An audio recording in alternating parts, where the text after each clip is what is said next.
On হাতে যে আরেক গেল হোটেলে হুতি থাক ন ঘুম যাক নাহলে হোটেলে ইয়ে খাক এই কিন্তু আর ভিডিও করে ছাই দিবার দরকার না। আর হেতার লই এত মাথা কামাবের আঙ্গ কোনো টাইম নাই। হাতে কট খাক ন যা মতো তা খাক, কারণ হেতে আঙ্গ গনার বাইরে চলে গেছে, হাতে আঙ্গ গনার ভিত্তে অন্যায়। আসার কোনো ব্যাপার ন।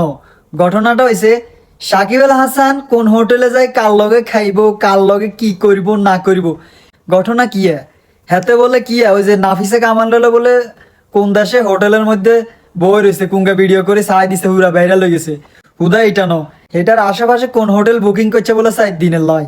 তো হাতে হোটেল বুকিং করি কিরবো না কিরবো না কি করেন না করেন এগিন লই তো এত মাথা কামার করবে টাইম নাই। কারণ হচ্ছে কি এগুলা কোনোদিন শোরুম উদ্বোধন করতে যাবে, কোনোদিন ইয়ানে যাবে হিয়ানে যাবে, কত কাম কাজ আছে। এইগুলা লই কথা বলার এখন জনগণের টাইম নাই, ঠিক আছে? এগুলা লই ফাঁস আটার কোনো সুযোগ নাই। কারণ হয়েছে কি এখন হেতার হলে কথা কবার কোনো দরকার আছে? এই যে দেশের এই করুণ পরিস্থিতিতে যখন আঙ্গ ছাত্র জনতা বুকের তাজা রক্ত ঢালি দিছে, বাংলার মানুষ হাহাকার করতেছিল, ওই সময় এইসব কুলাঙ্গাররা ওই ডিনার করে কোনায় বিদেশে ডিনার করে, স্ত্রী সন্তান ছবি ফোজ দেয় ঘুরতে যা। এদের বিবেক বুদ্ধি হইতে আল্লাহ কোনো কিছু দেন, এদের শুধু দিছে কি টাকা আর দুইটা চোখ আত্মা ঠিক মতোই আছে, কিন্তু এরা আসলেই মানসিক ভারসাম্যহীন রোগীর মতো।